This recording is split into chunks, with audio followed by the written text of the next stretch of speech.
The knowledge of God is the most important part of life. A knowledge that is too often swept under the rug and pushed to the side for a later date. So I created this channel for Bible girls and Bible men who are seeking truth and knowledge of what the Bible honestly said. Did you know what effective Bible practice is? You can create a harmonious relationship with God, enter into the kingdom of God, and utilize these tools for everyday life practices. If you are seeking the kingdom of God, this channel is for you. I'm Shay. I went from the big city to the kingdom of God. The Bible says, therefore you are no longer a slave, but a son. And if a son, then an heir of God through Christ. This is what the Bible said. So today I want to do a little bit of like a mashup kind of video where I talk about a little bit of everything, right? This is for Bible girls and Bible men who are becoming Bible girls and Bible men, or who want to be Bible girls or Bible men. And we Bible talk. We discuss the Bible. The Bible is the biggest topic. So I just want to do like a quick mashup on real life and associate it with the Bible. So as you are, in your journey, right? I'm, going about my day to day, and I remember asking God at one point, God, show me who I am. Like, show me who you see me as. And I remember one day looking in the mirror right after my mother died, and I was just tired of my hair. Like, I have grown my hair out, and at one point it was vibrant and healthy. And then when my mother passed, my hair started to fall out. And I'm sitting there, I'm like, what should I do with my hair? I've had so many hairstyles. I mean, whatever hairstyle you could think of, I've had it. And, I got to the point where I'm like, I don't want to wear wigs. I'm tired of straightening my hair. I'm tired of doing my hair. And, I just heard a voice say, why don't you twist it? I'm like, twist it and then do what? Right? So the Holy Spirit done convicted me and had me start the dreadlock process. And it was hard for me in the beginning. It was really challenging because it was like a whole new look. I know I was going for something more natural, but not like a whole new look. And it was definitely challenging. So I wanted to see, like, God, what are you doing with this? Like, I don't think I can handle this. Long story short, I absolutely love it, and I kind of wish I would have started sooner. But he wasn't done then. He wasn't done. That was just the beginning of the changes that he was gonna make. And later on he convicted me of makeup, and I'm like, God, come on. Like, not makeup. Like, all right, I'll get rid of the makeup, but not my eyebrows. I gotta keep my eyebrows. Like, you cannot take my eyebrows from me. So long story short, everything had to go. He was like, you can put on lip gloss or whatever, but everything gotta go. And I'm like, what is he doing to me? I can't believe this. I was crying. I was hysterical. I became like so dramatic by it. And it took me some time. It really did. And in that moment, God revealed to me, like, this is who I see you as. Not who the woman you was who the world saw you as and who you wanted the world to see you as, but how I see you is this way. And I was like, I get it, because I didn't realize that putting on the makeup, throwing wigs on, or even straightening my natural hair was all things that I was doing that was not showing me who I am deep down inside. It was showing me like who I could create, right? But it wasn't showing me who I was. So it's definitely a deep meaning, and I'm just so proud. I kind of wish I would have did it sooner. And just seeing myself every day, getting into skincare, and I've never been into skincare because I always wore makeup. So it was like I didn't care about skincare because I knew how to do my makeup so well to where it really didn't matter. But now getting into skincare and massaging my face every night, massaging my scalp every night is just making me fall in love with myself every day more and more. And I'm like, God, I get it. So, whatever changes God is having you make, or whatever changes God is introducing you to, I know it's gonna take some time. It's not easy, but do it, because ultimately it's to benefit you. is to make you a better person, and you know, him making me love on myself that much more. And you know, I don't want to wear makeup no more. I got to the point where I'm tired of wearing makeup. I'm tired of wearing, you know, different hairstyles, or I'm just over it. You know, I want to be in my most natural state, and you know, tired of wearing fake nails, all of those things. I just became so over with it. So now I'm like polishing my nails more frequently, you know, just taking care of myself, my natural self. And remember in another video I said I'm not ready for her, but she's ready for me, and this is her. This is who I was not ready for, and but she was ready for me. So yeah, you know, it's nice to meet you, girl. But you know what, the whole point of me sharing that story with you is to just kind of be a encouragement for you. Like whatever changes you're going through, however you feeling, if you don't want to do anything no more, you don't have to no longer go with other people's rules. Go with your rules. What make you happy? What make you satisfied? You know, what rolls your boat? You understand? And aligns with the purpose of God. You understand? Not in a selfish way, but in a serving God kind of way. Purposing your spirit and aligning yourself up with what God wants with you. And do it. I encourage you, do it. You will become your best self. You will love on you more. You will be more at peace, at ease. You know, you will strive to please you and strive to please God. And it's so much beauty in that. And I want you to have that experience for yourself. So do it. Whatever it is that your spirit is advising you to do, whatever it is that's calling you every night, you know, lean into it. God always knows what's best for us, and he wants what's best for us. So that was just a topic that I wanted to discuss. And yeah, so let's move on. The next topic I wanted to discuss was just humbleness. Like, I struggled with this word for a while because I used to say humble. You know, when you look up the meaning of humble, it's really to make yourself feel less than what you really are. And I'm like, why would I want that? So I struggled with this word for a long period of time, and it wasn't something that I was comfortable with. However, getting into the Bible and just understanding the character of God and understanding some of these powerful prophets in the Bible, right? And how humble they was. And God made me just revisit these three stories. And the three stories, the first one is about Abraham, right? Abraham, he said to God, right? In Genesis 18:27, Abraham said to God, "Who am I but of dust to even question you?" And I said, "Ooh, I know that's right. That is humble. That is meek. Like knowing who you are, knowing that you are speaking to the Creator, our Father who art in heaven. Hallowed be thy name." And acknowledging that you are just dust. And I said, that's humble. God was like, no, let's keep going. Go to John. So we go to John, and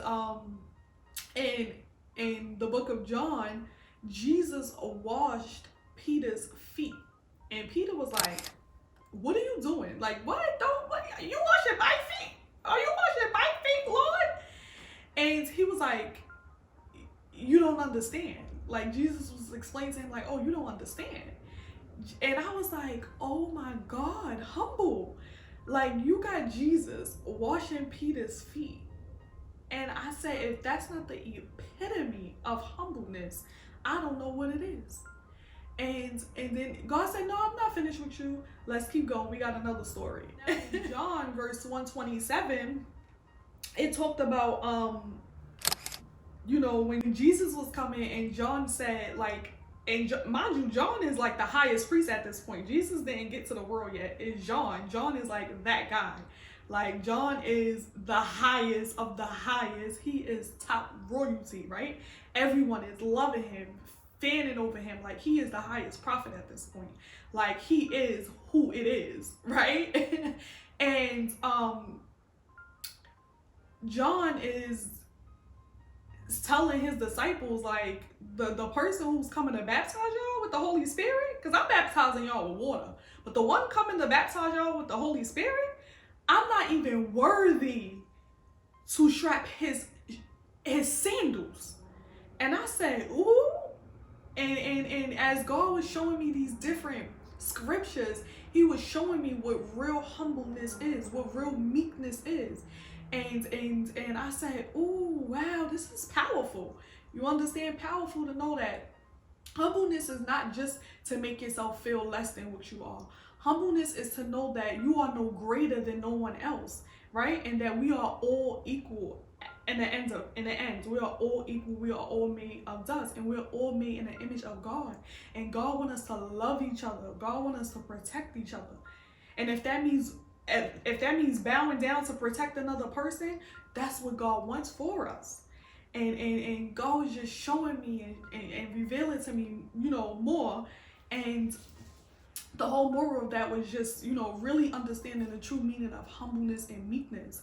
And I said, the world's not ready for this type of humbleness. Like, the world is definitely not prepared for this type of humbleness. It's times where, I'm in the store and I'm shopping, and I'll see, like, someone who need help, and I'll go help them, and they're like, no, it's okay. And I'm like, no, I'll help you. And they don't know what to say. And it's like, and I know they need help. Like, they looking like they need help, they want help, but when I go and help them, they so confused. And I'm like, and when I thought of what God exposed me to, I said, the world, this is what the world need, like true humbleness, true meekness. So that's another story that I kind of wanted to share with you. And then the third topic I wanted to go over was resetting. I know I made a video about restoring, right, and renewing. But resetting is, you in your Bible, you are already in this peaceful state of mind, right? God done bless you with the Holy Spirit. You got knowledge, wisdom, all these great things, right? And you feel like you need a rest. You feel like you studying every night. You in your Bible 4 to 5 hours a day. You praying daily, nonstop, right? You doing all the right things that the Bible has convicted you of, as the Holy Spirit convicted you of. But at some point you feel like you need a rest. Like you just need a mental break, right? And God gifts us with that, and it's called the Sabbath. So the Sabbath day is in Genesis, right? And this is the day that God made holy, right? He worked, he did all these things with his words, right? With his faith. He knew, because the Bible says, in the beginning it was the Word, and the Word is what it was, right? So, and then when you think about when Jesus was telling things to move and calming down the waters, then you realize God spoke everything into existence. This is going to go here, this is going to go there, right?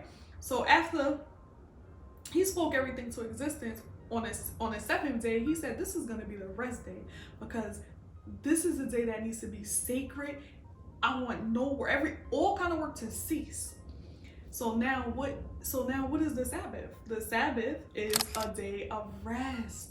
That is your day to rest and recoup and just give your mind, give your body a break from all the work that we do on a daily basis.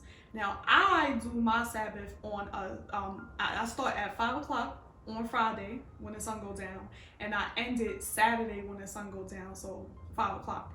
And during that time, I try to prepare everything like ahead of time. So I have my day of cleaning where I clean, do laundry, and do all my house chores, right? And then I have my work days, and then everything in my schedule is lining up to my Sabbath day, because that day I rest, like literally. Now on the Sabbath day, Jesus did go to the synagogue, and he would preach. So I do read my Bible on my Sabbath day. That's where I get all my creativity and things like that, and God talks to me freely on my Sabbath day. So yeah, that's the day I rest. I don't do any work. I don't pick up my phone. I don't get out the bed. I'm literally resting. I don't cook. I do everything leading up to my Sabbath. So I'll usually have a ton of food in the refrigerator ready to go to just get warmed up and eaten. So yeah, that is your day of rest. You need that day to just refill and recharge your spirit. You can listen to your gospel music and just chill. You shouldn't be on like no social media.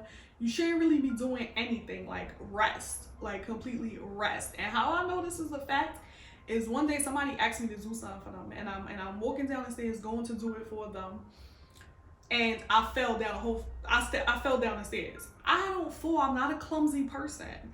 So I'm like, what? It was like God telling me, get back upstairs and go lay down. And I was like, what? Because if you don't know how to do certain things, and God would expose it to you in many ways. And because, you know, when I first started my Sabbath, I didn't really know too much about it. So I was just doing it what I thought was no work. And God had to show me, like, no work means laying in your bed all day and doing nothing. That's no work. And you don't realize how difficult and challenging that is to just do nothing. Like, especially if you're not a lazy person. You know, I'm always fretting about the next thing that I want to do. Like, all right. My mind is always like, next. That's just, I'm a idiosyncratic type of person. So my brain is on go at all times.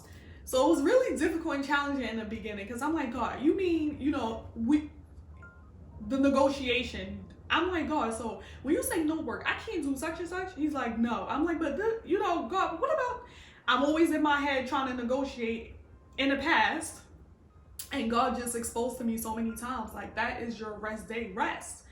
So on your rest day, you want to utilize that to just breathe, take it easy. Don't be so hard on yourself. You know, that's the moment. Read your Bible, relax in your bed, don't do anything, don't pick up your phone. Literally, just be gone. Be gone from everything, and utilize that day to really recharge and refuel, right? Because we need it. We need a refuel. A lot of times we don't realize it, but you know, the path is narrow, and it's narrow for a reason, because it requires it requires intimate work. It requires steadfast work. It requires nonstop work. You know, it's just not something that you get your Bible, you read it, and it's like, no, this is the everyday lifestyle. So this everyday lifestyle requires that work. It requires you God don't allow me to sleep. I'm up 2 o'clock in the morning till 7 reading my Bible. So it requires you getting up in wee hours of the morning to read your Bible. It requires you to pray. It requires you to fight off energies daily that's attacking you. It requires intention, right? Critical thinking. It requires these things, and it can get overwhelming, and I know that feeling. So definitely take advantage of your Sabbath day, you know. And just to go over some of the things that we was discussing, we discussed humbleness, we discussed changes, physical changes, mental changes, emotional changes, we discussed rest. You know, this is the smash up that I plan on doing moving forward. Every once in a while, maybe like, because this is the 70th video. Oh my God, I post 70 videos? You guys. I remember when I was celebrating my 10th video. So that's exciting. But yeah, take advantage of this knowledge that I am spewing out to you. This is a Humbleness fellowship with Bible girls and Bible men who are seeking, who are involved, who is doing everything they can to just get closer to God, to build a harmonious relationship with God, and we are doing it together. So guys, what is your smash up? What is different things that have been going on in your week that you just want to discuss and get off your chest and talk about? You know, let's have an open conversation, open dialogue, put it in the comments, and yeah. I want you to take your pretty fingers and you just gonna go boop and like the video. Then you're gonna go ahead and subscribe so you never miss another video. I post videos every single Monday, and throughout the week I drop precious little stones, right? And precious little gems. So whatever you do today, I always say, make sure you do it with kindness. Peace.